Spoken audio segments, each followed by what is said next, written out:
Écoutez, d'abord l'alimentation, c'est évidemment le carburant, hein, c'est-à-dire le corps ne pourrait pas se maintenir sans alimentation. Mais ce qui est beaucoup plus significatif, c'est que l'alimentation, c'est aussi une part de culture, c'est-à-dire que vous ne mangez pas la même chose selon l'attitude du monde à laquelle vous vivez. Alors c'est évidemment dû historiquement au sens ancien du terme, au fait qu'on vivait à partir des ressources qui étaient disponibles. Donc évidemment les Esquimaux mangent essentiellement des produits d'origine animale, donc beaucoup de graisses qui leur servent d'ailleurs à créer de l'énergie et à survivre au froid. Et plus on va vers le tropique, plus l'alimentation est d'origine végétale. Donc déjà l'alimentation, c'est un signe de culture et c'est un signe de géographie.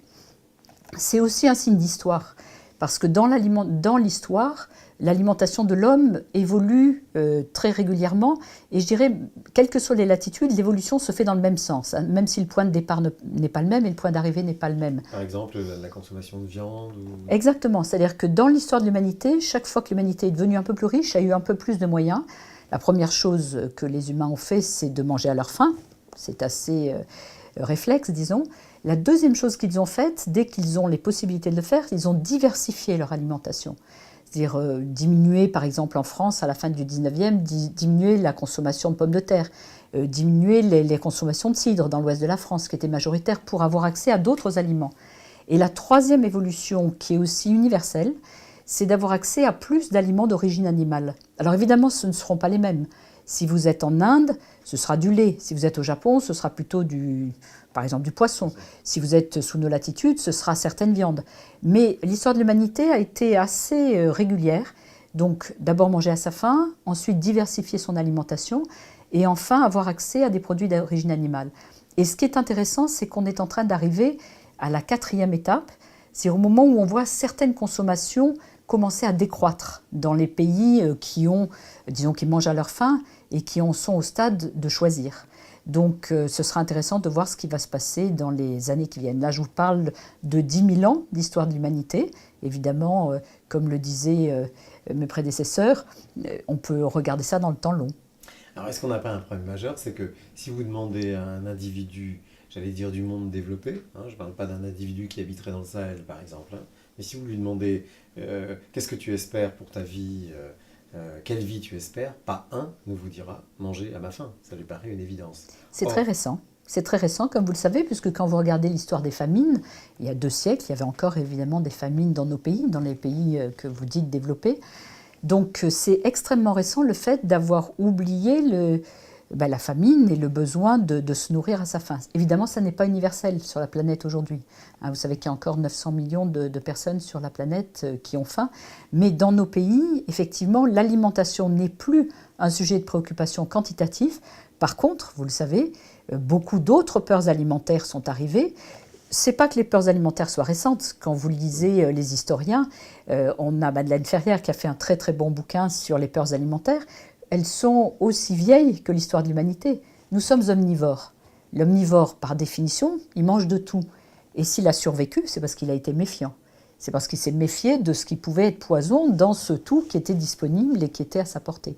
Donc la méfiance alimentaire est un instinct. Mais désormais, on n'a plus peur de manquer d'alimentation, dans certains pays en tous les cas. Par contre, on a des peurs alimentaires, par exemple, sur les résidus toxiques.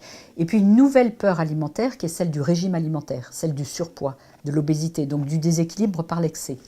et est-ce que vous ne croyez pas que, puisque le thème c'est l'homme dans tous ses états, avec une idée d'essayer de comprendre ce que sera l'homme futur, il va falloir, par l'éducation, réintroduire que la question de l'alimentation, et notamment en quantité, pas seulement en qualité, est une question absolument déterminante, puisqu'on ne peut plus la gérer à l'échelle d'un pays, mais on doit la gérer à l'échelle de la planète.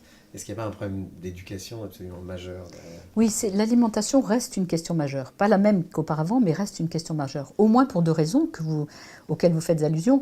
Bon, le changement climatique, quelque part, quand vous allez en parler aux pays du Sud, vous n'allez pas leur parler de changement climatique, vous allez leur parler de sécurité alimentaire.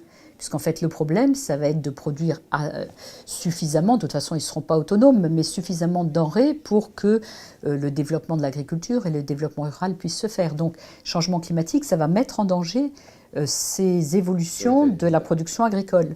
Donc, pour beaucoup de pays dans le monde, le changement climatique, ce sera un problème de sécurité alimentaire. Et puis maintenant, nouveau problème, et qui est un problème mondial, au nord comme au sud.